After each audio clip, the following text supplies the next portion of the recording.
Hello everyone. I hope you're there in the best of your health, preparing really hard your exams next month. I just want to help you in your revision if you have gone through the syllabus a number of times. If you're new to it, I want you to still score full marks in general awareness section. I want you to score high in your entire paper.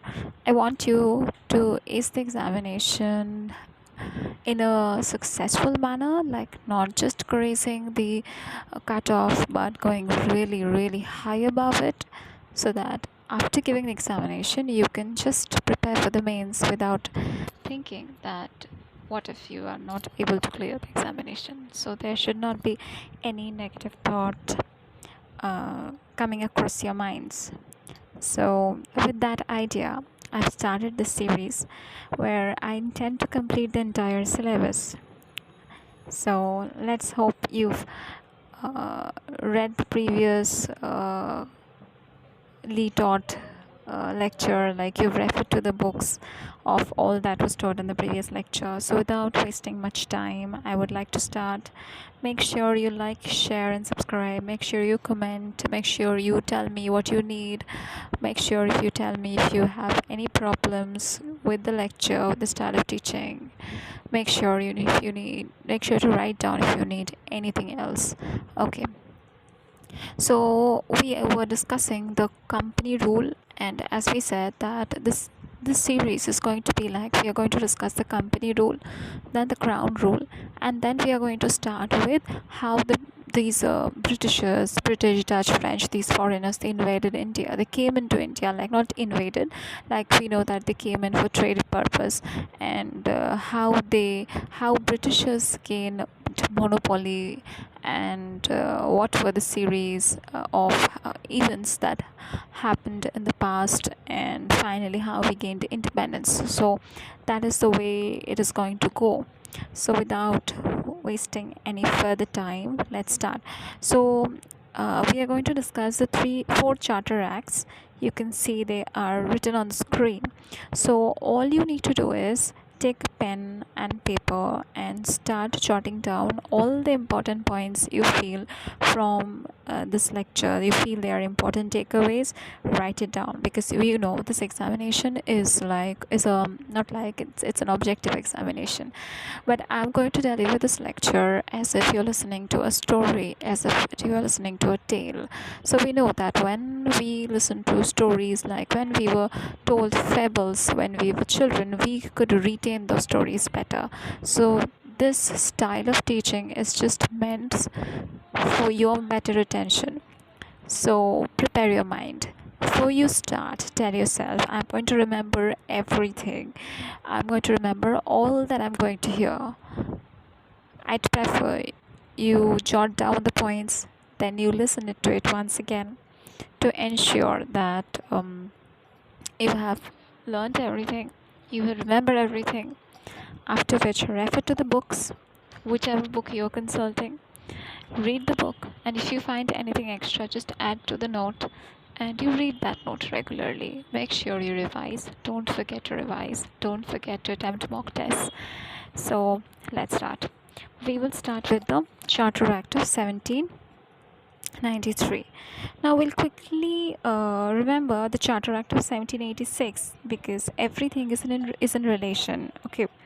So the Charter Act of 1786 talked about how Lord Cornwallis demanded the two important points. Like, he had two demands for acceptance of the post of the Governor General of Bengal, which he was being given at that time. So he was given, and his demands were accepted. And what were the two demands? He wanted an overriding overriding power over the decision made by the Executive Council that was made to assist the Governor General of Bengal by, can you name which act? It was just taught in the previous class. So write your answer in the comment section immediately as you read this. Pause the video, write your answer, jot it down in your notebook, and let's continue. And he also had his demand of being accepted as the commander-in-chief as well. Now we also know that the Act of 1786 accepted all these demands that Lord Cornwallis wanted. Now this Charter Act of 1793 extended this overriding power. Remember, out of the two powers, this act extended the overriding power over the Executive Council to all the future Governor Generals and those of presidencies. What are the presidencies? So initially we know there were three presidencies of Bengal, Bombay and Madras, but now the Bengal presidency was given a superior position, while the Bombay and Madras presidencies were given a subordinate position. Once again, which act made this? We're talking about the same act. Write down the act. What was there in the act? Keep recapitulating whenever you come across anything. So keep connecting. By that, that way you will have better retention, because you have to remember a lot of things. So now the Governor General now means in 1793, then now at that time the Governor General had more power over the governance of the subordinate presidencies, which were of Bombay and Madras. The next important thing, there were two demands that was accepted in the Act of 1786. The second being that of Commander-in-Chief. Now the Commander-in-Chief was not a member of the Governor General's Council. Like earlier, the Governor General himself was given the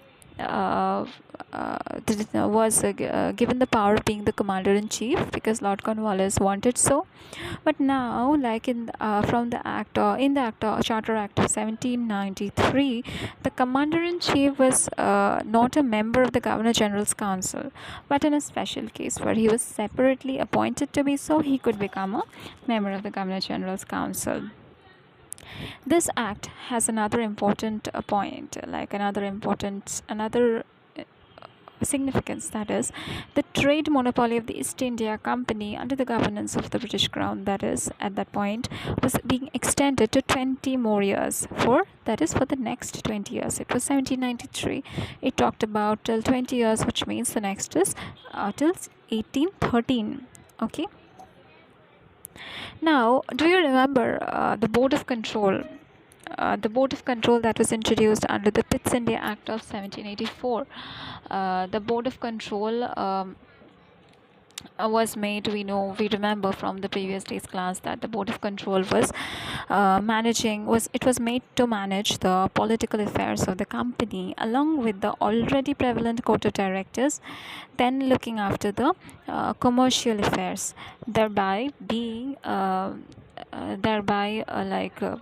being into the then introduced system of double government or double governance. So the double government system was introduced by the Pitt's India Act, of 1784, and the Court of Directors were already there. Now the duties were divided. The departments were different. The Court of Directors was looking after the commercial affairs of the company, while the Board of Directors while the Board of Control, the Court of Directors and the Board of Control. So now the Board of Control was looking after the political affairs of the company.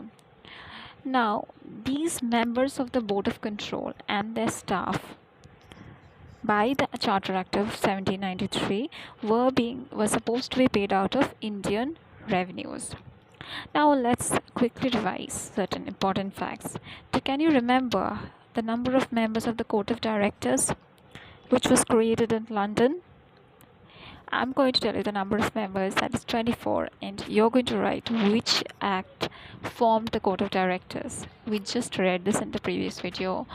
If you don't remember, refer to the video, like video number 1, previous video, and if you remember, and if you don't, find out, and if you remember, write down your answer in the comment section below. So your next question for the day is, when was the Court of Directors created and what was the purpose of its initial creation? The next most important point is the number of members in the Board of Control. Now, the number of members in the Board of Control is 6, and 2 of whom were members of the British Cabinet and 4 were members of the Privy Council. Your next question, find out what the Privy Council is and write your answer in the comment section below. And also don't forget to write all the points in your copy. Now, all the laws, like we know that the Supreme Court of Calcutta was established. Do you remember when? That's another task. Write down all these have been discussed in the previous video, and you have to remember things, you have to revise. Okay, so this was a phase where laws have been written, interpreted and enacted by courts. Now, laws which were, like we know, the British laws were being implemented in India, and now these laws were being translated into Indian languages. Because they were being implemented in India, what else could be done? That was how the British governance slowly entered India. They started as a trading company, then slowly the company's territories were called the British possessions, and slowly by whatever way, like we learned from the previous lecture, that the servants of the company, the officers of the company, were accepting bribes, and the company was having dues, the company was running at losses. Whatever be the factor that led to the eventually that invited the British crown to India, but ultimately it was like the British governance was being installed, implemented in India. India was being controlled by a foreign land. So this is how it all went on. The Charter Act of 1813 is the next important act. Now we know that 20 years of we see that the 20 years of trade monopoly ended. That 20 years of trade monopoly that was granted by the Charter Act of 1793, we just discussed. Okay, it was over, and this trade monopoly was abolished. Like the East India Company, which was the sole trading company from the British, the trade monopoly was ended. Now the Indian trade was thrown open to all the British merchants. Any British merchant who intended to do trade in India could come and do the trade under the British crown, like under the British governance. The head is going to be the same, but earlier it was a company who had the sole right to, like we know, the company was granted charter by Queen Elizabeth I. So this charter was solely given to the company. It was a trade monopoly that was given to the East India Company. But now this but now this trade monopoly was abolished, and the Indian trade was thrown open to all British merchants. Okay. Now, however, this monopoly persisted only in two spheres. What were they? First,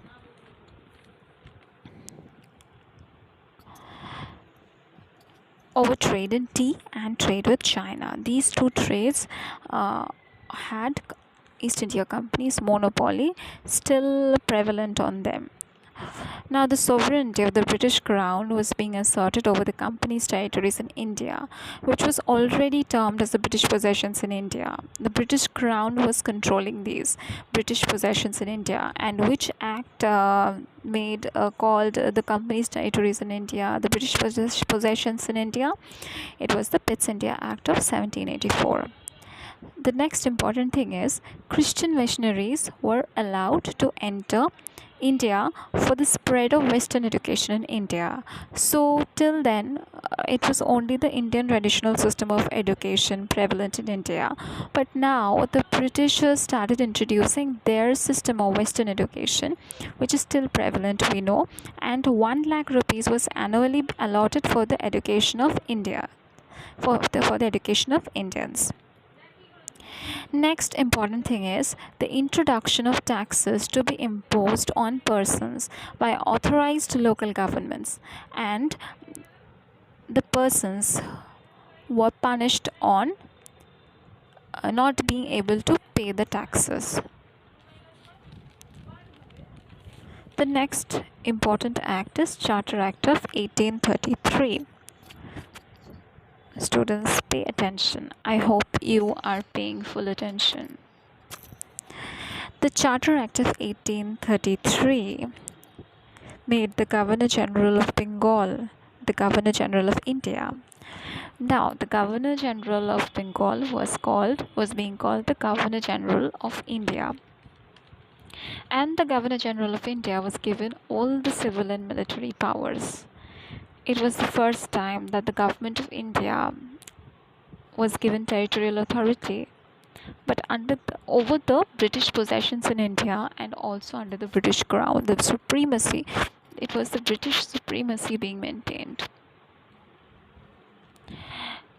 Lord William Bentinck was the first Governor General of India. All legislative powers were vested in him, thereby depriving the governors of the two other presidencies, Bombay and Madras, of their previously prevalent governing authority, which they enjoyed earlier. Now, a law member who had no power to vote, without the power to vote, was added to the Executive Council of the Governor General. The first law member being Lord Macaulay. Now, the Executive Council for executive function had 4 members, and for the legislative function had 5 members, the 5th one being the newly added law member. Now, the laws made under the acts so far, like previously, before this Charter Act of 1833, was termed as regulation, while the laws that were being made under this Act of Charter Act of 1833 were being termed as acts.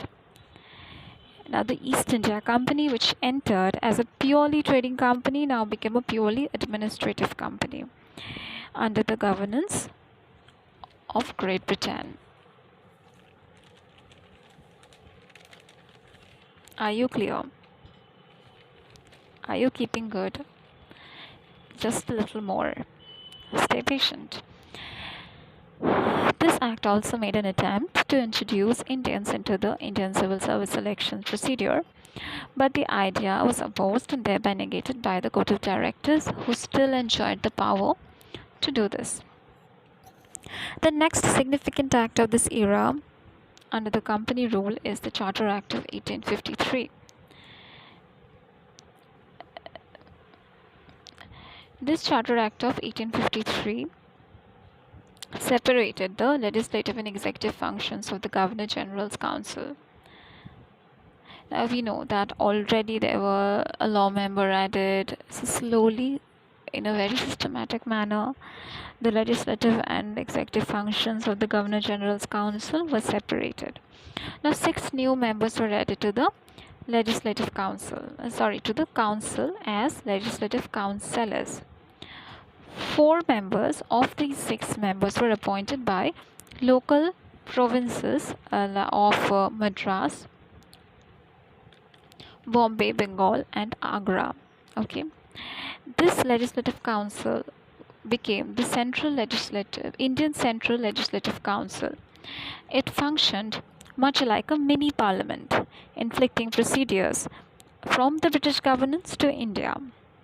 The civil service examination was now open to all Indians, for which the Lord Macaulay Committee, the Committee on the Indian Civil Service, was appointed in 1854. So now Indians could appear for the Indian Civil Service examination, and if selected, they could also do the job. So now the Indian Civil Service examination was thrown open to all Indians, which were negated and which were not allowed in the previous act or Charter Act of 1833 we just learnt about. Now the Indians could appear for this examination. Another important point is that the company's rule was extended over the Indian territories that was under the British possessions, that is the British possessions in India, but it was not mentioned for how long. Like we know earlier it was written somewhere that for 20 years, then the trade monopoly was abolished, British merchants started trading, and the trade was thrown open to all the British merchants. But now there was no mention of any year. It was like the trade got extended for infinite period of time. So this is all about the important acts under the company rule. In the next video, we are going to read about the crown rule, and we are going to complete modern history as I promised. So keep revising, keep learning. As I was teaching, I mentioned a few questions. Make sure you write those answers in the comment section below. Make sure you make me realize that you actually learned. You've heard this video, you listened to all that I said with all your heart. Best wishes for your examination. All the best. Thank you.